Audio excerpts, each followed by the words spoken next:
Donc, il dira, Lucifer, bon, voilà ce qui va se passer. Notre partenariat sur ceci. Ne t'en fais pas, j'ai déjà déposé tout les scripts en toi. Je peux entendre encore Lucifer dire, tu es ce que je peux le faire, ne t'en fais pas. Je suis derrière toi, je vais m'occuper de tout. De toute façon, j'ai mis en toi tout ce qu'il faut pour le faire. Il va dire, d'accord. Alors, qu'est-ce que je fais? Ne t'en fais pas, suis simplement, tout est déjà écrit en toi. Alors, qu'est-ce que Lucifer va faire? Lucifer va créer une rébellion. Et il dira, voilà, je vais montrer mon tonneau dessus du trône de Dieu et tout, comment ça a été raconté dans la Bible et tout ça. Et il y aura une guerre qui va s'éclater. Et donc, Gabriel, lui, il avait déjà l'information dans sa script, c'est que lorsque Lucifer va commencer à faire quelque chose, toi, tu vas commencer par réagir. Donc, il y aura une guerre qui va se proposer là-bas. Et cette guerre-là va faire que, bon, voilà, on va précipiter Lucifer par terre. Qu'est-ce que ça veut dire précipiter Lucifer par terre? Donc, on va faire quitter Lucifer de la dimension dans laquelle nous vivons, afin qu'il ait dans une dimension un peu plus basse. N'est-ce pas?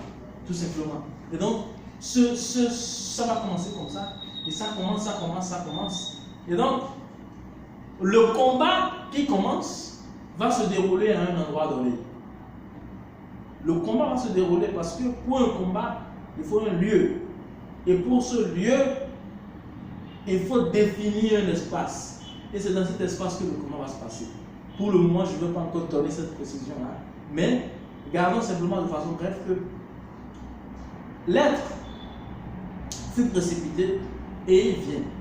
On dit, bon, quand tu seras précipité, tu ne vas pas te précipiter comme ça. Je vais préparer un endroit où tu vas descendre.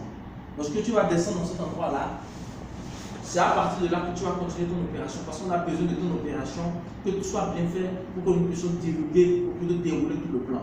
Il dit, d'accord. Donc moi je vais descendre où? Voilà. Toi tu vas descendre quelque part comme ça et tu vas faire ceci. D'accord. Ok.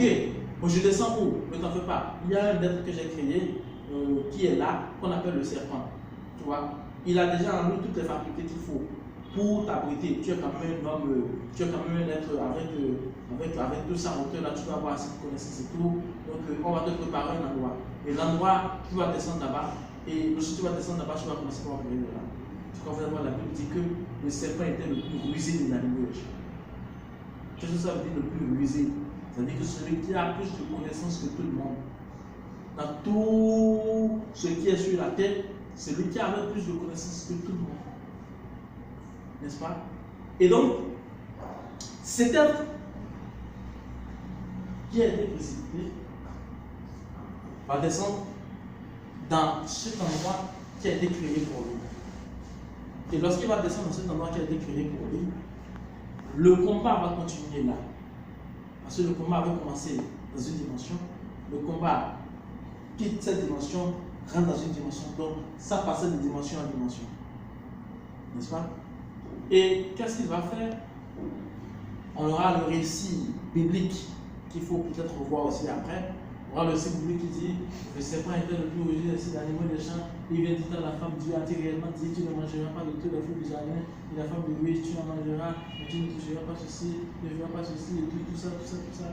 Donc bref, ça va donner naissance à des enfants. Et sur ce point-là, la prochaine fois, nous allons continuer. Je préfère qu'on en arrête là pour ce matin. Et voilà.